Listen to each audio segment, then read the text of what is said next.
Hello friends, सबसे पहले सभी बहनों को करवा चौथ की बहुत बहुत बहुत शुभकामनाएं।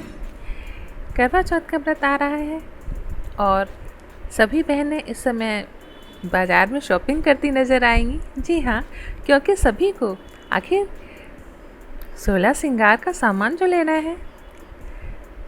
और हाँ, करवा चौथ का व्रत एक ऐसा व्रत है जिसमें 16 श्रृंगार किया जाता है और जिसके अलग अलग महत्व हैं। और वो 16 श्रृंगार क्या है, कौन कौन से हैं, इस विषय पर आज हम बात करेंगे। तो आइए जानते हैं कि वो 16 श्रृंगार कौन से हैं और उनका क्या महत्व है। सबसे पहला है शादी का जोड़ा।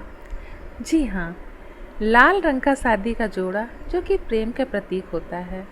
कहते हैं लाल रंग से ही प्रेम की निशानी होती है, तो इसलिए हो सके तो शादी का जोड़ा इसीलिए ज़्यादातर लाल कलर का ही लिया जाता है।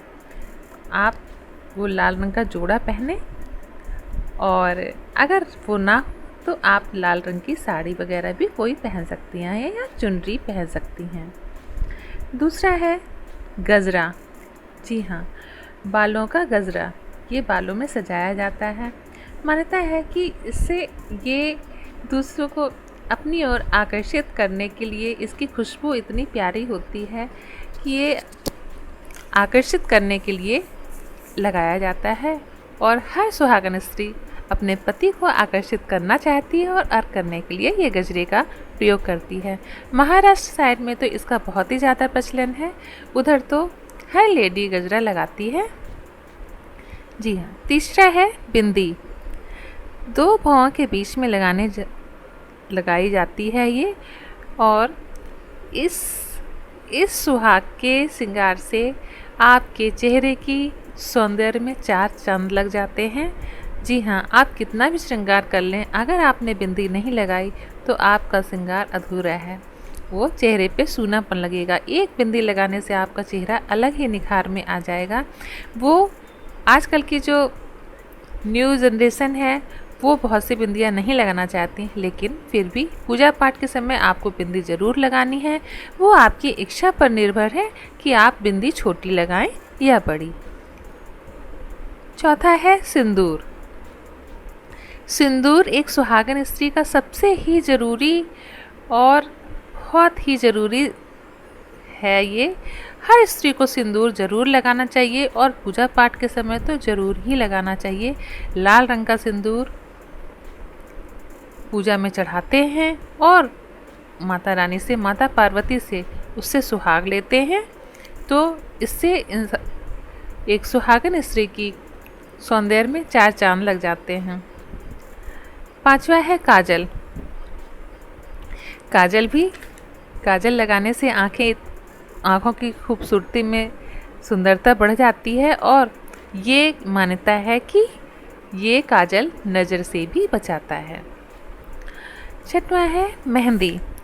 जी हाँ, मेहंदी एक दिन पहले ही लगानी चाहिए, और कहते हैं मेहंदी का रंग जितना भी अच्छा होगा, जितना डार्क होगा, पत्नी पत्नी में प्यार उतना ही अधिक होता है, ऐसा मान्यता है। लेकिन ऐसा माइंड में नहीं रखना चाहिए। कभी कभी किसी की मेहंदी नहीं अच्छी रचती, इसका मतलब ये नहीं, वो तो आपसी प्यार हमेशा ही बना रहता है। कभी कभी कोई मेहंदी ख़राब भी होती है, तो ऐसा नहीं सोचना चाहिए। लेकिन ऐसी मान्यता में है कि जितना ही मेहंदी का कलर डार्क होगा, पति पत्नी का प्यार उतना ही अच्छा। सातवां है चूड़ा और चूड़ियाँ। जी हाँ, बहुत सी जगह पर देखा होगा आजकल शादियों में चूड़ा का प्रयोग किया जाता है, तो जो कि हाथी दांत का भी होता है और लाख का भी होता है, और कांच की चूड़ियों का तो अलग ही महत्व है। जी हाँ, पति की लंबी आयु के लिए एक स्त्री को कांच की चूड़ियाँ ज़रूर पहननी चाहिए। वो आपकी इच्छा पर निर्भर है कि आप थोड़ी पहने या ज़्यादा पहने, लेकिन कांच की चूड़ियाँ ज़रूर ही होनी चाहिए। हाँ, जैसे होली पर पीली चूड़ियाँ, और सावन के महीने में हरी चूड़ियाँ, है ना, और किसी भी पूजा पाठ में आप लाल चूड़ियों का प्रयोग कर सकती हैं और पहनना चाहिए। मंगलसूत्र, आठवां है मंगलसूत्र। मंगलसूत्र जो कि विवाह के समय पर वर द्वारा वधु को बांधा जाता है। जी हाँ, ये पति पत्नी को एक सूत्र में बांधे रखता है और इसका विशेष अलग ही महत्व है। ये एक विवाहित स्त्री को हमेशा पहनना चाहिए। इसके काले मोती रहते हैं जो कि रक्षा का प्रतीक माने जाते हैं। नवा है नथ। इसके बिना स्त्री का श्रृंगार अधूरा है। इस ऐसी मान्यता है कि नथ जितनी बड़ी होगी पति का संपन्नता उतनी ज़्यादा अधिक होगी।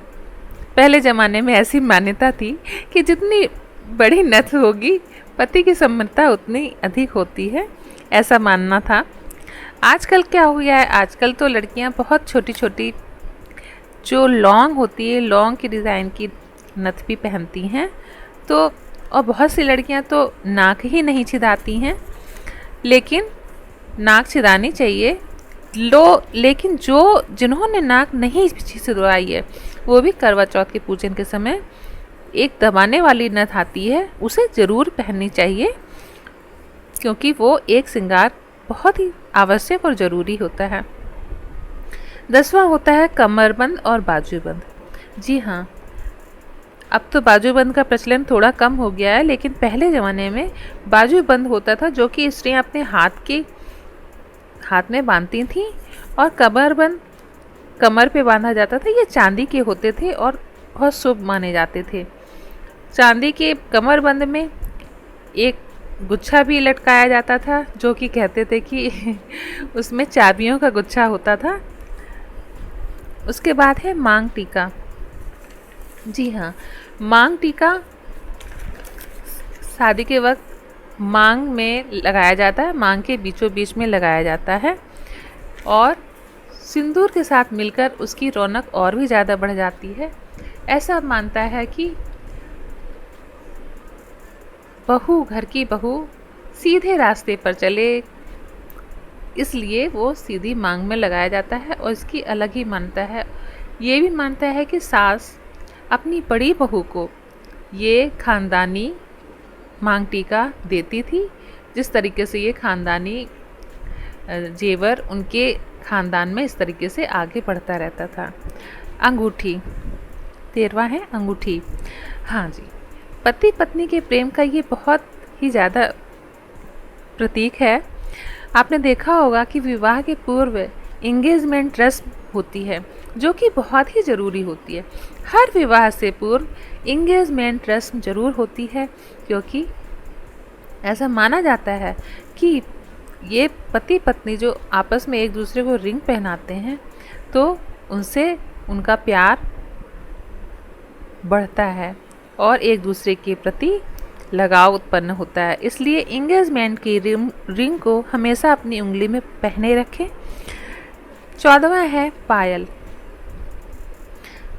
पायल चांदी का बना हुआ एक आभूषण है जो कि पैरों में पहना जाता है और इसमें ये एक संपन्नता का प्रतीक होता है। इसमें एक घुंघरू लगे रहते हैं। जी हाँ, इसमें घुंघरू जो लगे रहते हैं वो प्राचीन समय में ये होता था कि बहू जब चलती थी तो बड़ों को पता चल जाए कि बहू आ रही है, तो जो बड़ों के बुजुर्ग होते थे वो खुद ही साइड हो जाएं, बहू को पल्ला ना रखना पड़े, ये सब बातें होती थी। इस वजह से उसमें घुंघरू लगे होते थे और उससे बहू के चलने की झनकार से पता चल जाता था कि हाँ बहू इधर आ रही है। और ये चांदी के ही होते हैं। जो पैरों में पहने जाने वाले पायल है, बिछिया है, ये आभूषण चांदी के ही होते हैं, क्योंकि सोना लक्ष्मी जी का स्वरूप माना जाता है, इसलिए ये आभूषण सोने के नहीं होते हैं और ना ही पहने जाते हैं। 15वां है बिछिया। बिछिया एक बहुत ही ज़रूरी है। स्वस्थ इसको मतलब स्त्री को स्वस्थ रखने में भी वो रहता है। बिछिया सुहागन का एक बीपी वगैरह में भी सही रखता है। है। ये पैरों की 3 उंगलियों में पहने जाते हैं। अंगूठा और छोटी वाली उंगली को छोड़कर पैरों की उंगलियों में 3 उंगलियों में ये पहने जाते हैं। लास्ट है 16वां श्रृंगार, महावर।